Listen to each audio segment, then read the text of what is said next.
এখন ঘৰৰ এজনী আলাসৰ জীয়ৰী, তাইৰ নাম ময়ূৰী।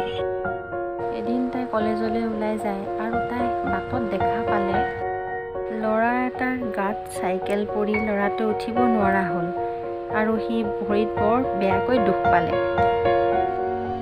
ময়ূৰী তৎক্ষণাত তাৰ ওচৰলৈ আহিলে আৰু তাক গাৰ পৰা চাইকেলখন তুলি দিলে আৰু সি থিয় হ'ল।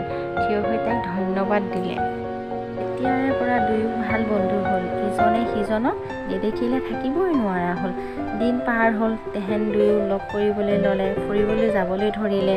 তেনেকৈয়ে তেওঁ বহুত ক্ল'জ হৈ গ'ল। তেনেকৈয়ে তেহেঁতি পঢ়া শেষ কৰিলে।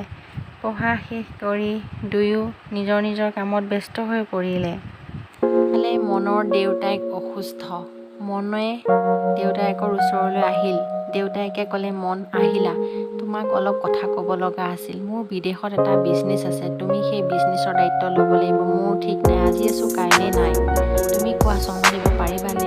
ভাবি চিন্তাত পৰিলে আৰু মনে মনে ভাবিলে, এতিয়া কি হ'ব, মইতো দেউতাৰ কথা ৰাখিবই লাগিব। সিফালে ময়ূৰী মাকেও ময়ূৰীক বিয়াৰ কথা ক'লে। মা, তুমিতো ডাঙৰ হ'লা, পঢ়া কমপ্লিট হ'ল, এতিয়া আমি তোমাৰ বিয়াৰ কথা চিন্তা কৰিছোঁ।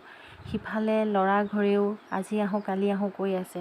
মাজনী, আমি যিজন ল'ৰা তোমালৈ চাইছোঁ বহুত ভাল ঘৰৰ ল'ৰা আৰু দেউতায়ো সেই ল'ৰাজনক বৰ পচন্দ কৰে। তুমি তাৰ লগত গোটেই জীৱন সুখেৰে কটাব পাৰিবা।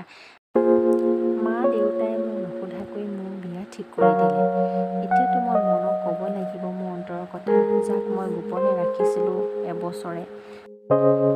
দুয়োফালে বৰ চিন্তাত পৰিল, কি কৰিব এতিয়া সিহঁত। পিছদিনা ৰাতিপুৱাই সি ময়ূৰীৰ ওচৰলৈ গ'ল।